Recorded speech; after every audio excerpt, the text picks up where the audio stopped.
ആയിരം താരകൾ പൂത്തുവെന്ന് പിന്നെയും പിന്നെയും കണ്ട നേരം പുഞ്ചിരി പൂത്തുലഞ്ഞു.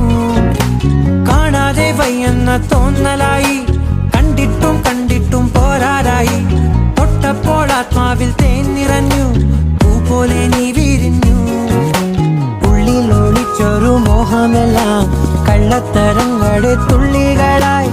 കണ്ട നേരം കൊണ്ടലായി, കൊണ്ടലിൽ മിന്നലായി.